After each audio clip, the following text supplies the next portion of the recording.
Em 24 de fevereiro de 2022, a Rússia lançou o que o presidente Vladimir Putin descreveu como uma operação militar especial. O objetivo era simples: tomar Kyiv rapidamente e forçar a Ucrânia a se render em questão de dias. Mas não foi isso que aconteceu. É assim que a invasão começou, hora a hora, e como o plano de Putin e do exército russo desmoronou quase imediatamente. Dia 1. 02H00 horário local de Kyiv. Estações da CIA em abrigos subterrâneos perto da fronteira com Belarus e Rússia, operando com a inteligência ucraniana, detectam aumento dramático na atividade de rádio e celular russa.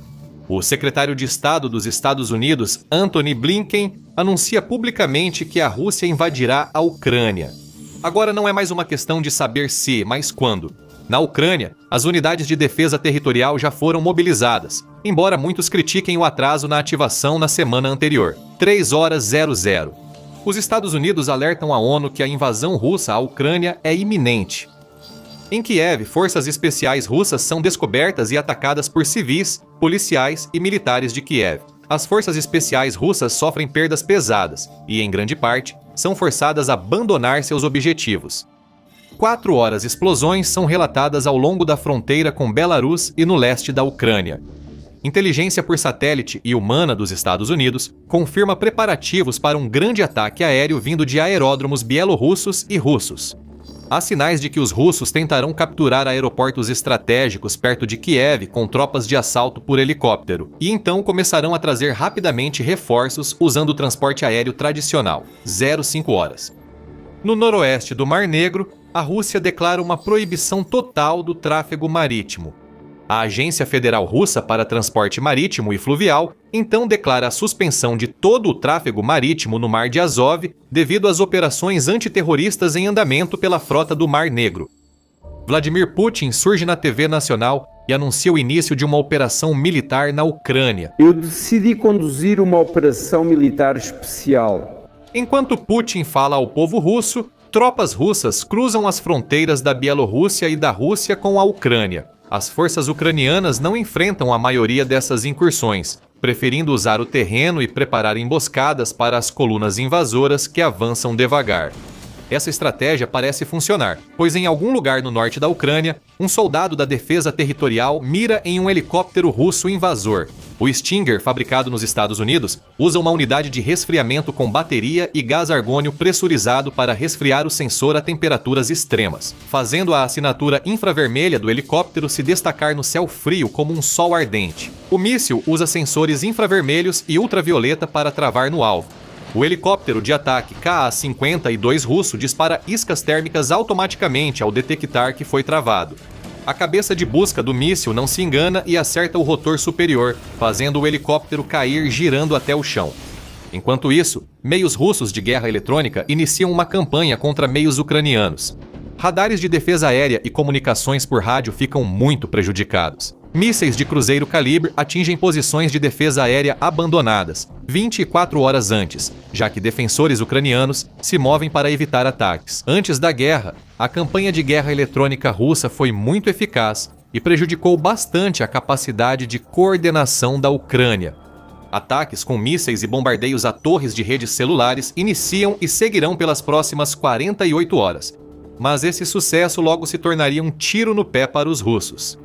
Agentes de inteligência russos infiltrados na Ucrânia dias ou semanas antes da invasão não conseguem se comunicar com o comando superior. Eles usavam redes de celular ucranianas para se comunicar, mas o exército russo as destrói sistematicamente. A falta de coordenação e planejamento entre as forças armadas e a inteligência russas impedirá que aproveitem vantagens críticas nos próximos dias, sabotando os objetivos táticos definidos antes da guerra. Nesse momento, mísseis russos começam a atingir Kyiv, Kharkiv e defesas em Odessa. 05 horas e 20. Ataques aéreos e de mísseis russos atingem aeródromos ao redor de Kharkiv e alvos militares em Kramatorsk e Sloviansk. 5H30. A lei marcial entra em vigor em todo o país sob o decreto do presidente Zelensky.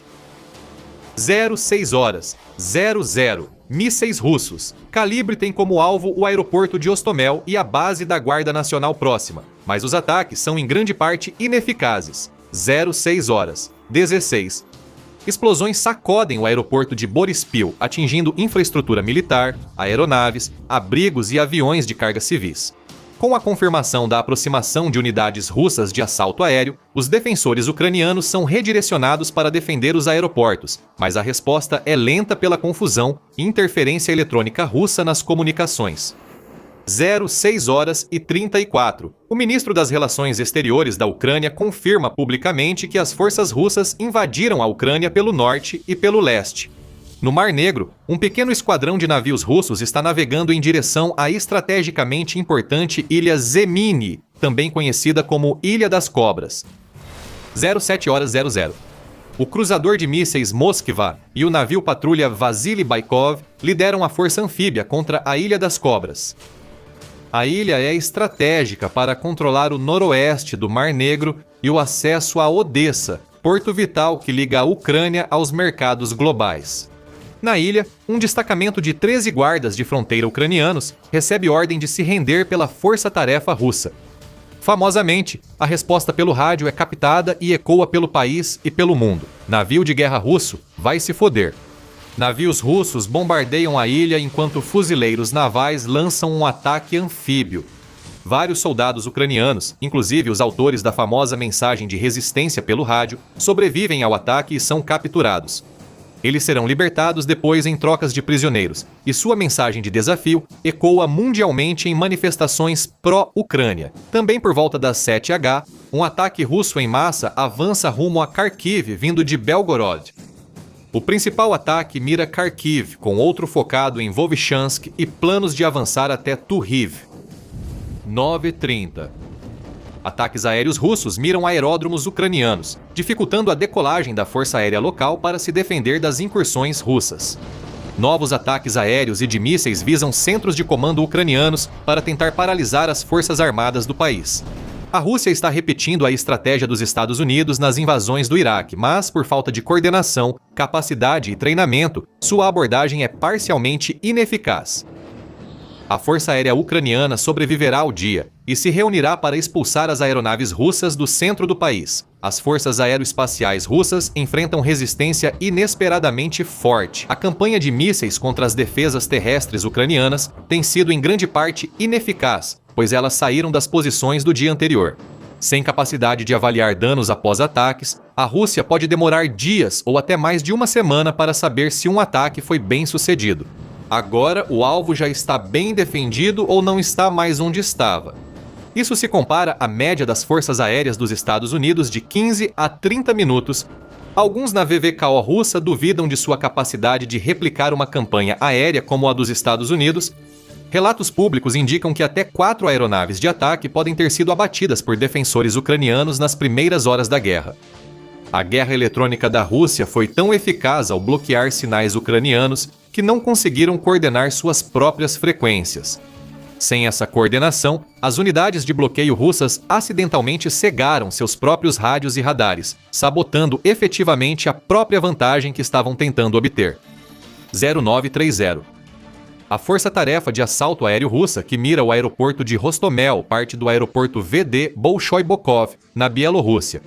O ataque inclui paraquedistas da 31ª Brigada de Assalto Aéreo da Guarda da 40ª, 5ª Brigada Spetsnaz da Guarda e, supostamente, elementos da 11ª Brigada de Assalto Aéreo da Guarda. Os Mi-8 transportam entre 200 e 300 soldados, enquanto a segurança é fornecida pelos helicópteros de ataque Ka-52 e Mi-24. 10h30. As forças de assalto aéreo de Hostomel sofrem ataques com armas leves e mísseis Stinger americanos. Vários foram atingidos, alguns precisaram recuar ou pousar, e um número desconhecido deles foi abatido. 10h45. 5 MiG-20 e 9 da 40ª Brigada de Aviação Tática da Ucrânia interceptam as forças de assalto aéreo de Hostomel. Caças russos dão cobertura aérea aos helicópteros, mas têm dificuldade em localizar os ucranianos até que se aproximem, pois voam baixo e causam interferência no radar. Os ucranianos conseguiram destruir 2 dos helicópteros e abriram fogo de assédio contra os caças de ataque ao solo que deveriam apoiar o assalto, forçando-os a recuar. Nenhum ucraniano foi abatido durante a fuga. 11 horas. A principal força de assalto aéreo chega com sucesso ao aeroporto de Hostomel, noroeste de Kiev. A defesa aérea da cidade é bastante enfraquecida pela guerra eletrônica e ataques de mísseis, forçando sua realocação. No entanto, muitos caças-bombardeiros da força de assalto tiveram que recuar após ataque de caças ucranianos. O assalto de helicópteros se aproxima sem ser notado pela cobertura de nuvens densas e baixas. Os soldados só percebem pelo som das hélices. Helicópteros Ka-52 e Mi-24 atacam posições defensivas ucranianas com foguetes antes dos desembarques. Meses depois, será revelado que um funcionário do aeroporto ucraniano informou à inteligência russa as posições exatas dos defensores ucranianos. Mesmo assim, o ataque com foguetes não causa grandes danos aos defensores. Em Kharkiv, russos tentam ataque relâmpago à cidade. Blindados leves e tropas de reconhecimento russas entram nos arredores de Kharkiv, mas são emboscadas por forças regulares ucranianas e forças de defesa territorial. Os defensores atacam para fragmentar as colunas inimigas, evitando que os russos consolidem forças e concentrem fogo. Os contra-ataques têm grande sucesso, e o plano russo de tomar Kharkiv no primeiro dia falha. Isso terá uma enorme consequência estratégica para o teatro de operações oriental, aumentando dramaticamente o número de baixas que a Rússia acabará sofrendo em suas tentativas de pacificar o leste. 11h10. A força de assalto de helicópteros contra Hostomel começa a pousar. No início, enfrentaram fogo esporádico dos defensores ucranianos, a maioria recrutas mal equipados e sem experiência em combate. Em comparação, o ataque da Rússia está sendo realizado por algumas das poucas unidades militares dentro das Forças Armadas russas que recebem treinamento regular e abrangente.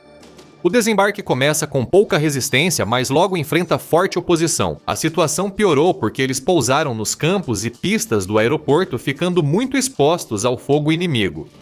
A situação piorou porque o apoio terrestre dos paraquedistas foi só moderadamente eficaz ao suprimir as defesas do aeroporto.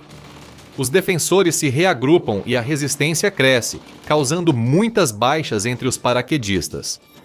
12 H-00 paraquedistas russos adicionais conseguiram aterrissar com sucesso, permitindo que eles se dispersassem por uma área mais ampla do aeroporto. Defensores ucranianos ficam sem munição e recuam após captura do último grupo. No setor norte do aeroporto, o assalto é bem sucedido. Voo de 18 aviões Ilyushin IL-76 recebe autorização para seguir até o aeroporto capturado. Grandes aviões de carga transportam centenas de soldados e veículos pesados, como tanques. O plano russo é criar uma ponte aérea até o centro da Ucrânia e avançar do aeroporto para capturar Kiev, após se unir à força que avança para o sul a partir da Bielorrússia. É uma estratégia ambiciosa e, se for bem sucedida, acabará com a guerra em 72 horas 12h30. No leste, forças russas e forças proxy do Donbass avançam para o oeste desde Donetsk e Luhansk. Eles querem romper as trincheiras ucranianas e abrir caminho até o centro do país. Porém, aqui eles enfrentam os defensores mais experientes da Ucrânia, em conflito desde a invasão de 2014. As linhas de trincheiras defensivas da Ucrânia repelem inúmeros ataques, provando ser muito mais difíceis de romper do que os planejadores militares russos haviam estimado com excesso de confiança. Até então, as forças da Ucrânia enfrentavam principalmente separatistas de Donbass e pequenos grupos de forças especiais russas. Esperava-se que a máquina de guerra russa esmagasse esses defensores com milhares de blindados. Estrategistas ucranianos visionários garantiram defesas suficientes contra ataque blindado em massa. Com armas antitanque ocidentais, eles causaram grandes perdas aos veículos russos. 13 horas civis começam a evacuar do norte e leste da Ucrânia, fugindo dos exércitos russos em avanço. Isso dificulta a logística do exército ucraniano, que enfrenta estradas cheias de civis fugindo. 15 H-00 forças russas enfrentam defensores ucranianos dentro da zona de exclusão de Chernobyl. 16 horas tropas russas no aeroporto de Hostomel têm sido alvo de ataques esporádicos por forças militares ucranianas e civis armados. O 3º Regimento de Forças Especiais é rapidamente enviado ao norte de Kiev durante os preparativos para um contra-ataque. eles recebem o apoio da 72ª Brigada Mecanizada, que ataca para expulsar os russos antes da chegada das aeronaves de carga. Horas antes da chegada de uma grande força russa, o general Valery Zaluzhny ordena o bombardeio dos aeródromos pela artilharia ucraniana. O bombardeio dá aos paraquedistas russos um alívio do intenso fogo de artilharia, mas agora ameaça comprometer toda a operação. Com a artilharia ucraniana abrindo crateras, pistas de pouso para aeronaves russas ficam inutilizáveis na Rússia. As aeronaves de ataque deveriam suprimir e eliminar a artilharia ucraniana. As aeronaves de caça ucranianas sobreviveram ao ataque surpresa russo e conseguiram hostilizar ou interceptar as aeronaves russas? Duas coisas ficam claras. A ponte aérea russa está cada vez mais impossível. Devido ao estado cada vez pior das pistas de pouso e à falta de apoio suficiente, as aeronaves foram designadas para fornecer apoio aéreo para os paraquedistas em terra. Ambas são conclusões válidas, mas o problema central é a falta de capacidade da Força Aeroespacial Russa. Como a guerra provará mais tarde, as aeronaves russas são pouco adequadas para missões de ataque ao solo, com apenas algumas devidamente equipadas para essa tarefa. Além disso, os pilotos russos são mal treinados e as forças armadas da Rússia não conseguem realizar operações de armas combinadas diante de forte resistência. 17h30. Forças russas tomam a zona de exclusão de Chernobyl. Eles recebem ordens para cavar no solo radioativo, e muitos depois são evacuados para Belarus devido a doenças causadas pela radiação, resultado do sigilo russo. Não se sabe quantos soldados foram expostos à radiação perigosa, mas a maioria das posições foi depois abandonada. 17h30. A Rússia impõe embargo ao tráfego naval nas costas ucranianas. 18 horas. O comboio russo que se move para o sul a partir da Bielorrússia em direção a Kiev está enfrentando uma resistência esporádica, mas eficaz. Tropas ucranianas usam o terreno para emboscar veículos russos, provocando congestionamentos e atrasando o comboio. As baixas russas começam a aumentar à medida que mais pressão é colocada sobre o comboio para avançar em direção a Kiev. Apesar das dificuldades, um pequeno grupo de blindados se separa e avança rápido para reforçar paraquedistas russos no aeroporto de Hostomel, mas ainda levarão horas para chegar. Às 19 horas, sob ataque ucraniano, paraquedistas russos sofreram pesadas baixas.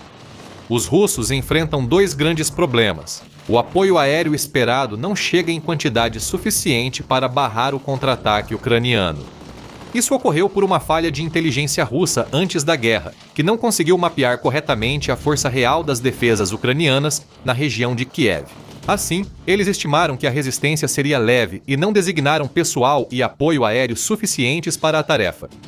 O segundo problema que os russos enfrentam é que uma grande quantidade de equipamentos de apoio foi deixada para trás e exposta devido à resistência inesperadamente forte. Munição, comida, armas pesadas e outros itens estão sendo destruídos pela artilharia ucraniana, que deveria ter sido neutralizada por ataques aéreos. Às 20 horas, contra-ataques ucranianos expulsam com sucesso os paraquedistas russos do aeroporto de Hostomel. Às 22h, a União Europeia e Estados Unidos anunciaram a primeira rodada de sanções contra a Rússia pela invasão à Ucrânia. As sanções são mais rigorosas do que o esperado. A Rússia esperava complacência ocidental como na invasão da Crimeia em 2014. Para piorar, o presidente russo Vladimir Putin contava com uma vitória rápida para evitar um regime severo de sanções. Com o revés no aeroporto de Hostomel, isso é cada vez mais improvável. Às 23 horas, a Rússia bloqueia toda a navegação comercial no Mar de Azov e, sem resistência naval da Ucrânia, a Marinha Russa é o único ramo das Forças Armadas russas que atingiu as expectativas pré-guerra. Ao final do primeiro dia, a Rússia abriu guerra em todas as frentes: bombardeios com mísseis, interferência eletrônica, pressão naval, ataques terrestres e até sabotagem. Mas eles não conseguiram atingir um objetivo fundamental do primeiro dia, que era garantir uma base aérea utilizável na região de Kiev. Também não derrubaram o governo ucraniano, nem causaram um colapso interno. No dia seguinte, a Rússia precisa controlar um campo de aviação tempo suficiente para trazer reforços e fazer as colunas rumo a Kiev avançarem. Antes que a logística e as emboscadas os imobilizem, a Ucrânia precisa impedir o uso desses aeródromos, manter as estradas letais com emboscadas e pontes destruídas, e preservar comando e controle até que mobilização e apoio externo comecem a chegar. Apenas uma palavra antes do segundo dia da invasão. Este é nosso novo canal para análises detalhadas sobre o que ocorreu nos campos de batalha em vários conflitos, além de Rússia e Ucrânia. Então, se você está gostando deste vídeo, por favor, clique no botão de curtir, se inscreva e deixe um comentário. Quais campos de batalha você gostaria que cobríssemos a seguir?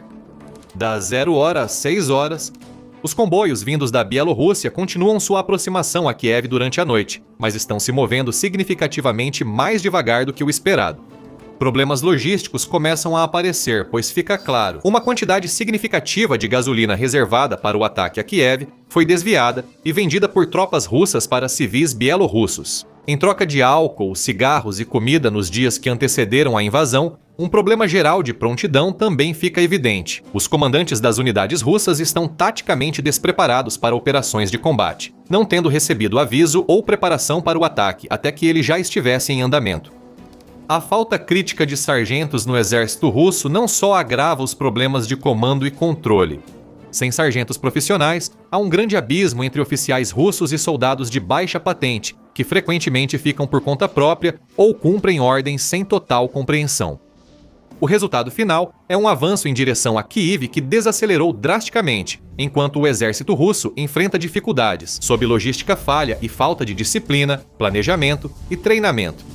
Forças especiais ucranianas atacam comboios russos, causando medo e confusão entre as tropas russas na ofensiva. Os russos, que esperavam ser recebidos como libertadores, enfrentam muitos combatentes da resistência envolvidos em ataques de assédio. Antes da invasão, o governo ucraniano distribuiu muitas armas de fogo para a população em todo o país. No leste, a artilharia russa bombardeia intensamente Kharkiv, atingindo indiscriminadamente infraestruturas militares e civis. Tentando quebrar a resistência dos defensores, ataques blindados russos atingem novamente a cidade-fortaleza do início da manhã até a tarde. Em Hostomel, paraquedistas russos se juntaram à força terrestre que avança de Belarus e atacam o aeroporto. Blindados russos são atacados por forças ucranianas, levando à destruição de várias colunas de blindados e veículos de combate de infantaria. Os que sobrevivem às emboscadas unem-se a outra força de assalto aéreo e avançam com sucesso para o aeroporto de Hostomel, obrigando as forças ucranianas a recuar novamente. Os russos dedicam até 200 helicópteros ao novo ataque, mas, mais uma vez, enfrentam eficácia limitada devido a falhas de inteligência, terreno urbano denso e defesas aéreas ucranianas.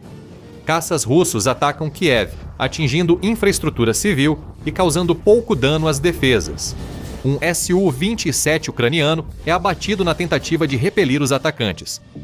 Os caças ucranianos possuem radares e mísseis de geração anterior aos russos, ficando em grande desvantagem no combate aéreo.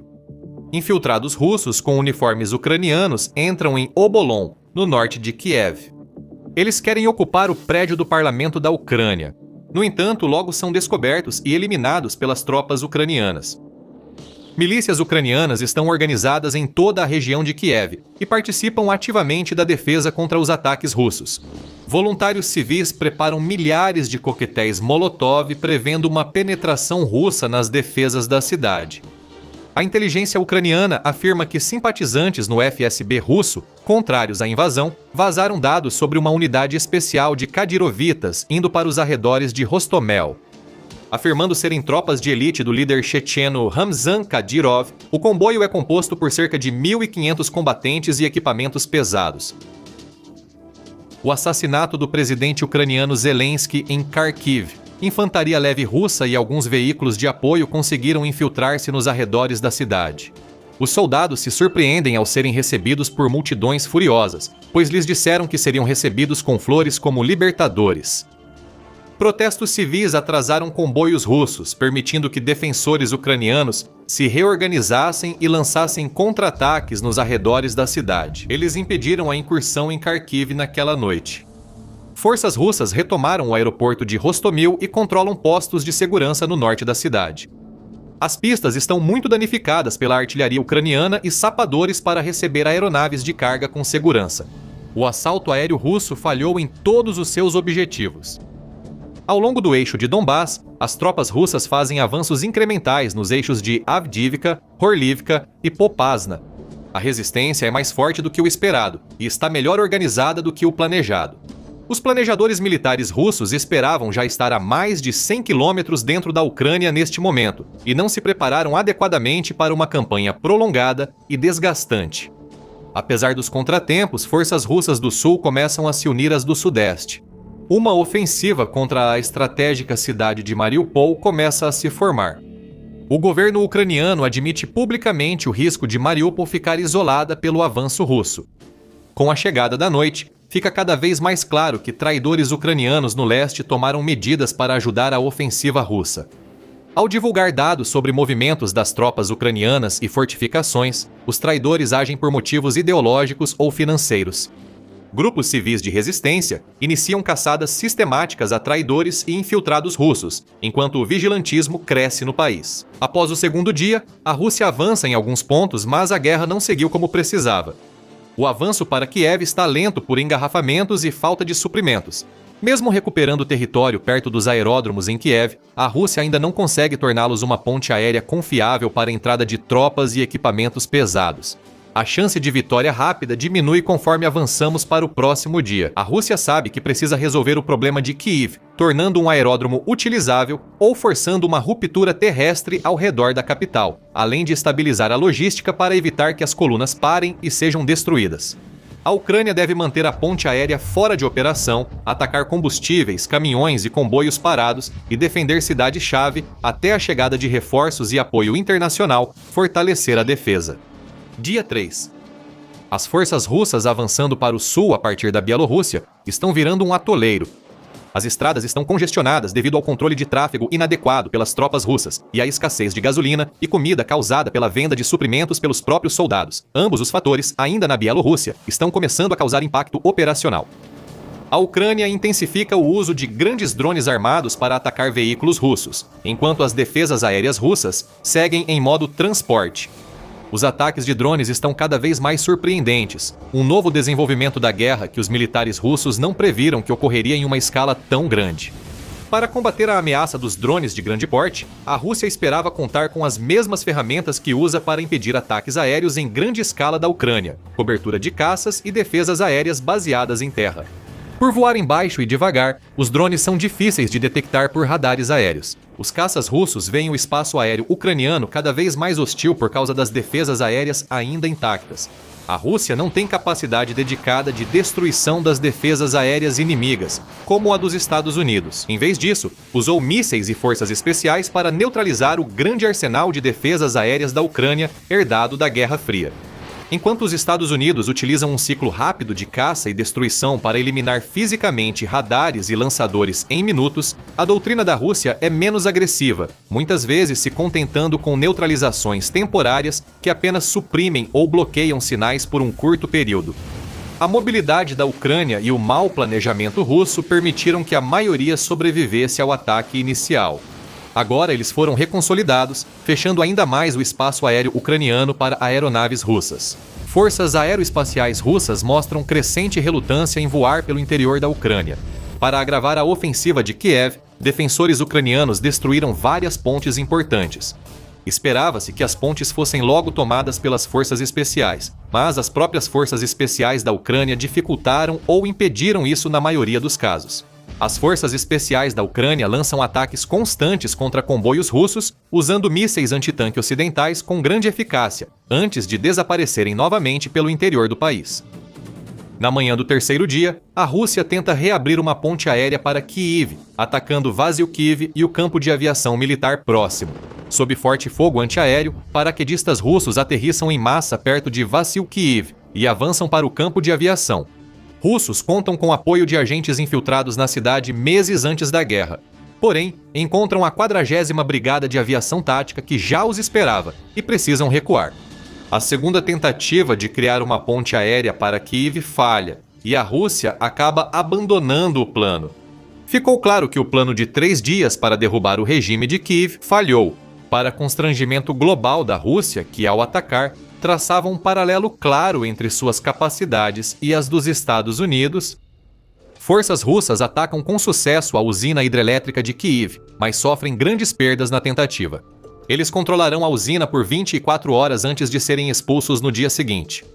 forças especiais ucranianas localizam e atacam o destacamento Kadyrovita, encarregado do assassinato do presidente Zelensky. Grupo é interceptado e destruído perto de Kiev. Drones localizam 2 novas concentrações de tropas chechenas, e a Guarda Nacional Ucraniana, junto às forças especiais do Grupo Alfa, atacam ambas, provocando perdas significativas e obrigando-as a recuar. No leste, forças russas admitem ser impossível um ataque relâmpago a Kharkiv. Os russos mudaram de tática, parando de enviar infantaria leve e forças de reconhecimento em ataques suicidas para abrir caminho à cidade. Em vez disso, a Rússia começa a posicionar suas forças para cercar e isolar a cidade, enquanto recorre à sua tática histórica de bombardear civis dentro da própria cidade com artilharia de longo alcance. Apesar disso, a Ucrânia mantém controle firme da cidade estratégica no Donbás. Os avanços russos continuam, mas o colapso esperado das forças militares ucranianas não se concretiza. Nos arredores de Mariupol, a ofensiva russa ganha força. Fica claro que conquistar Kiev é cada vez mais improvável, e o foco passa para a tomada de Mariupol. Mariupol é um polo industrial estratégico e politicamente relevante, mas para a Rússia, o principal é salvar as aparências ao conquistá-la. Após 72 horas de combates, a vitória prevista para 3 dias já demonstra claros sinais de que não se realizará. Se a Rússia tomar Mariupol, isso ajudará a salvar sua imagem política. No fim do dia, a ofensiva russa no Nordeste está a 30 quilômetros do centro de Kiev, mas enfrenta condições logísticas e de combate cada vez piores por planejamento inadequado e ataques ucranianos contínuos. Planejadores russos admitem que Kiev dificilmente cairá em breve e iniciam preparativos para uma campanha terrestre mais convencional contra a cidade. Eles têm o equipamento, mas está preso em um congestionamento que logo será lendário na história da guerra moderna. Este é o retrato do fim do terceiro dia. A Rússia se aproximou para atacar Kiev, mas não controla a cidade. A conta da Blitzkrieg não fecha mais. Muita estrada, pouco combustível, emboscadas frequentes e nenhuma ponte aérea segura para retomar o ritmo. Assim, a guerra deixa de ser corrida e vira desgaste. Daqui para frente, cada milha em direção à capital precisa ser conquistada, do jeito antigo, com avanços lentos, artilharia pesada e lógica de cerco. Enquanto a estratégia da Ucrânia é manter essas colunas presas, sangrando e desorganizadas, dando tempo para que defensores e apoio externo usem o tempo como arma. Onde tudo isso vai acabar? Até o momento deste vídeo, 4 anos depois do início, em 24 de fevereiro de 2022, a resposta ainda é desconhecida.